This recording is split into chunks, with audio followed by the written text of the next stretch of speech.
Welcome back to the center of it all. With today's top story, I'm joined by Andrew Kalista, who's got the story of an antique car in Center Hall that's driving everybody from Fast and Loud to the ABC Nightly News nuts. Yeah, it's the incredible story of the Larry Brown estate, and like the phoenix rose from the ashes, so does a '69 Shelby GT500 rise from under 40 years of dust. The incredible story of American muscle unearthed right here in Center Hall.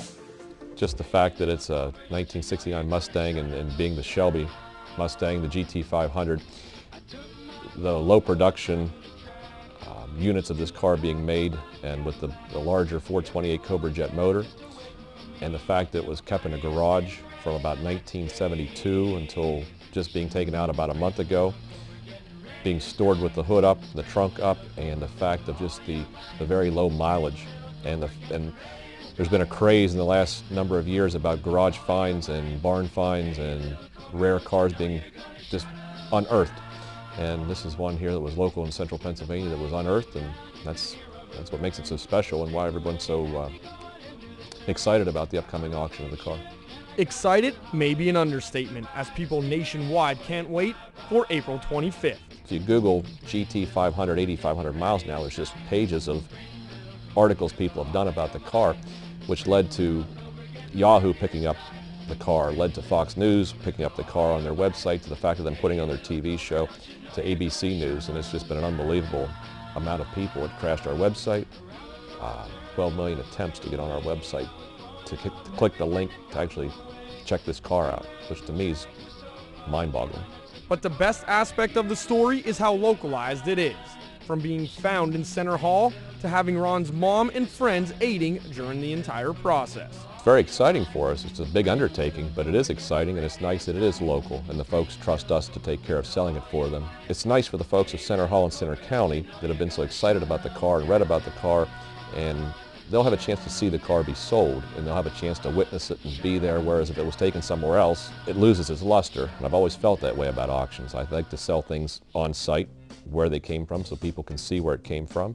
To be this special of a car, it takes a one-of-a-kind owner. He was an iron worker, and he worked on tall steel structures and I-beams, and license plates LB for Larry Brown 772, which was the local iron workers union number. So that was what the license plate of the car is, LB 772, for those reasons.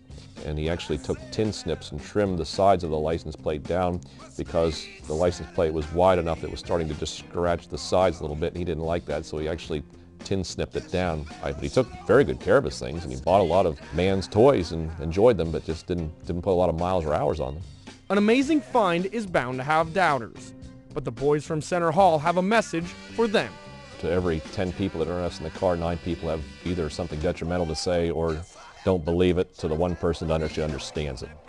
And yes, under the hood it has the wax crayon marks when it was come through the factory. It has the original tags still on the engine, on the firewall that are supposed to be there, and the accelerator, if you look at the accelerator, the little abrasion, little nipples that would be on there from the factory, they're all still intact. There's just no wear. There's no wear in the seats, and yeah, the miles are just right, and the documentation's there, and everything. That's what makes the car exciting. Everything's the way it's supposed to be. I'll tell you what's not supposed to be: a bloodline of a car that would make any Westminster breeder green with envy. We have the original title for the car. We have the original bill of sale for the car. We have the original window sticker for the car when it was at Eager Motors in McKeesport, Pennsylvania. So we have all that documentation. We even have the bank loan from the First National Bank of Spring Mills with the payment schedule until the car was paid off. We have Mr. Brown's 1969 driver's license, so we have a real complete bloodline of the car, right down to the build sheet for the car that Mr. Brown found somewhere in this car. So everything that should be with the car has been with the car paperwork-wise, which is a rarity. As the hours wane away till auction day, excitement and stress continue to build. We do the auctions where everyone's on site, and I've always liked it that way. We're old-fashioned. We don't do the internet bidding, the online bidding, and I like the auctions for the fact that one person can stand there and look at the other person and just say, I'm going to take this car home. And if we have a few people with that attitude, and they drive from across the country with a car carrier, and spend a week getting here to take care of trying to buy the car, there's a pretty good chance they'll bid a little higher, I think, for the fact of trying to take the car home. So people have thrown out huge numbers, but that's a lot of speculation. And the nice thing with the auction is everyone has a chance to buy it, and the high bidder when it's all said and done, we'll have to write the check, and I think that's where all the stories stop and the speculation stops. It'll be exciting. And then what will happen is about 5 minutes later, I'll look down at my mother and say, now what'd that car sell for? Because it'll just be such a rush of everything happening and so many people being there. An amazing story that climaxes April 25th. You know, it's an amazing car, Andrew, and you're the only one to get video of this car actually outside. Oh yeah, when you hear the engine purr, you can't help but be excited. And if you have 200 grand to loan me, I'll hit up the auction on April 25th and we'll take it down on 45 and really drop the hammer. It's a great story.